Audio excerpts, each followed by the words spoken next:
Assalomu alaykum yurtdoshlar. Men Xudo xolasa hamkorbank yuzlamasizlar. Ham Urganchdagi Moza dollar kursi ikkisini kanalimizdan ko'rsatizlar, obuna bo'lib ko'ranglar. Bizdan Xudo xolasa informatsiyani zo'rlari. Nega ekan bu yerda? 1.188.000 so'm $100 sotilish 99 ekan. Euro 1.290, rubl 136, sotilish 155. Xullas bozorga borib, bozordagi holatni o'rganamiz. Shunga do'stlar, hamilamiz videosini qo'yib beramiz. 7 avtosalonga boraverasizlar. Bozorda yo'q variantlar bor avtosalonda. Ekran telefon nomerlari chiqadi videoda. Shuni ko'rdinglar, faqat bozorni o'rganib chiqincha. Yangiliklarga başlasak, endilikda bizada Jetor Xorazm avtosalonida rastroshkamiz 48 oy, ya'ni 4 yil muddatga cho'zildi. Rastroshka ham shu 512 million o'zining tan narxidan chiqadi. Ishtira olaman degan mijozlarga 469 millionga beriladi. Hem gibrid, tokda 200 km, polni bak benzin bilan 1000 km yuradi.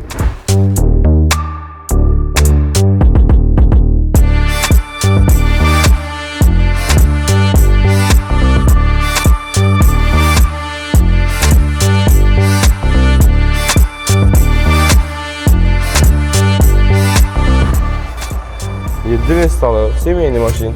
Bemalol dam olish oilaviy yetsangizda bo'ladi. Shahar uchun zo'r mashin. Buni tan narxi 253 million. Ishtira xaridataman degan mijozlarimiz uchun 235 millionga beriladi. Barcha xizmatlari bormi? Barcha xohlagan mashinalarni aytkasalar, o'zimiz hisoblab, agar ko'ngilni yaqsalar beradi, almashtirib mashinalarimizni beramiz. Barter xizmati. T1 bo'lsin, T2 bo'lsin, qo'mim adashmasam 200.000 km probeg garantiya bo'ladi, ha? 6 yil 200.000 kilometrgacha. Mana. X70, X50 Jetor Dashi modellerine bonus sifatida naqd pul xaridatan bo'lsalar, farok, polni bak benzin, tonirovka и poliklarni sotib beramiz.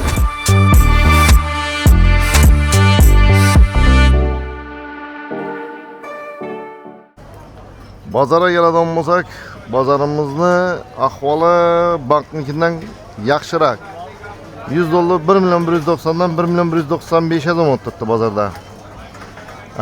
Rubl yesak, rubl 140 dan 145 ming so'mdan olib turibdilar rublni. Tanga shu 24 ming so'm, 1000 tanga 100 euro 1.350, turk bilan shu 1000 lirani 250 olib, ustunda 50 ming 100 ming qo'yib sotadilar. Euro bilan turk pulini, dollarni shu 5 ming 10 mingdan qo'yib sotadilar.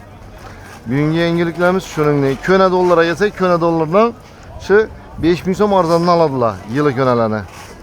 Sog' bo'linglar, bizni kuzatishni davom qilinglar.